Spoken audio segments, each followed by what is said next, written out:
Selamat pagi, perkenalkan nama saya Eunike Salah Aulia Selain dengan NIM 1324088.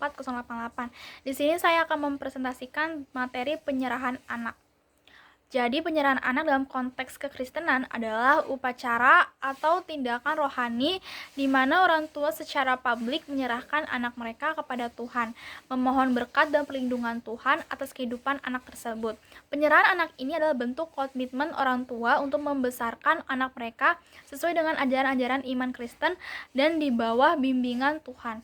Ini berbeda dengan baptisan, terutama dalam dominasi yang mempraktikkan baptisan hanya untuk orang percaya atau dewasa atau baptisan percaya. Dan penyerahan anak juga adalah tindakan rohani yang biasanya dilakukan dalam ibadah gereja, di mana orang tua membawa anak mereka untuk diserahkan kepada Tuhan.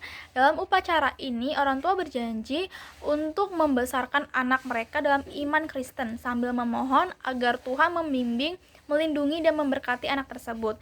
Dan penyerahan anak adalah sebuah komitmen bukan hanya bagi orang tua, tetapi juga bagi gereja sebagai komunitas yang mendukung pertumbuhan rohani anak tersebut.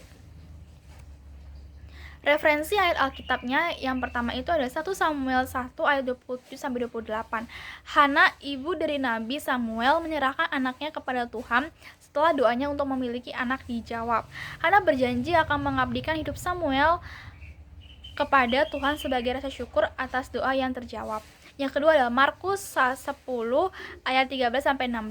Yesus memberkati anak-anak yang dibawa kepadanya, mengingatkan bahwa kerajaan Allah adalah untuk mereka yang seperti anak kecil. Tujuan penyerahan anak itu ada yang pertama, pengakuan ketergantungan pada Tuhan. Orang tua yang menyerahkan anak mereka mengakui bahwa anak tersebut adalah pemberian dari Tuhan. Anak dan mereka bertanggung pada bimbingannya dalam membesarkan anak tersebut.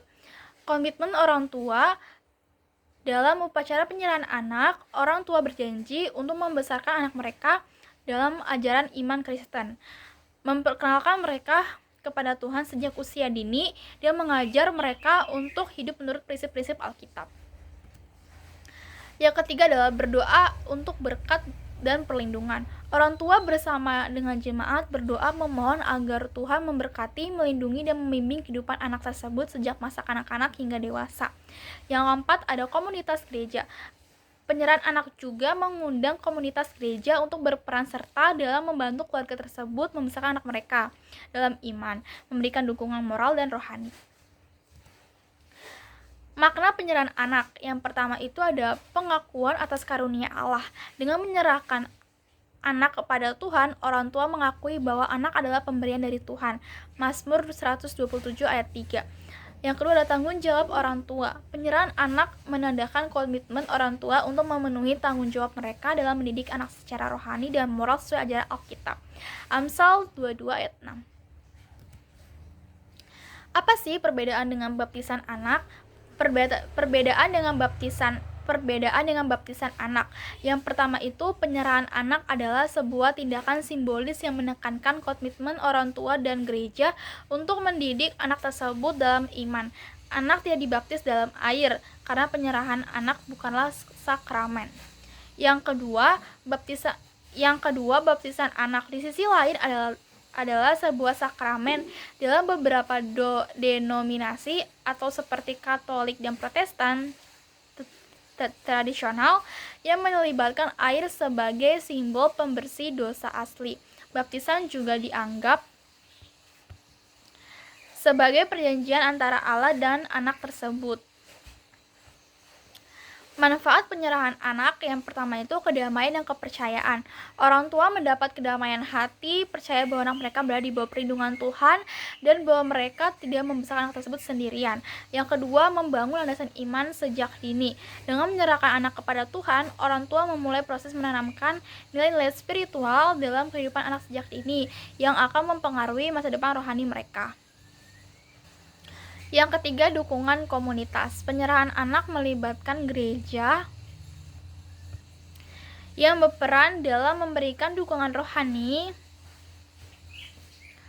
dan moral kepada keluarga tersebut. Tanggung jawab setelah penyerahan anak. Setelah penyerahan anak, tanggung jawab utama terletak pada orang tua untuk terus mendidik anak mereka dalam iman Kristen. Ini melibatkan yang pertama membaca Alkitab dan mengajarkan tentang firman Tuhan.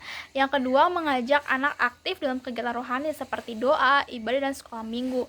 Yang ketiga memberikan contoh kehidupan Kristen yang konsisten di rumah dan dalam keseharian. Yang keempat mendukung perkembangan rohani anak dalam perjalanan imannya hingga mereka siap untuk mengambil keputusan dan dibaptis.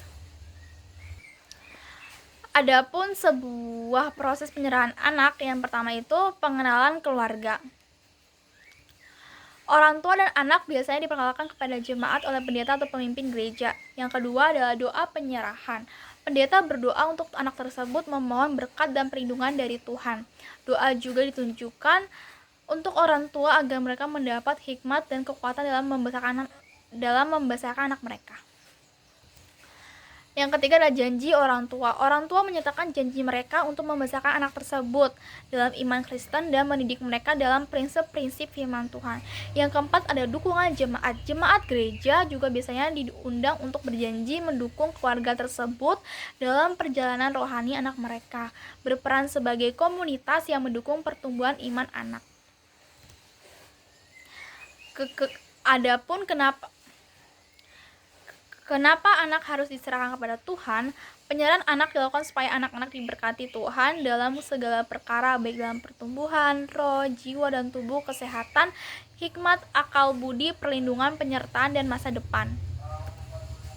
Jadi kesimpulannya, penyerahan anak adalah momen penting dalam kehidupan keluarga Kristen karena tidak hanya menandai komitmen orang tua, tetapi juga merupakan langkah awal dalam membangun fondasi iman yang kuat bagi anak tersebut di masa depan. Sekian, terima kasih.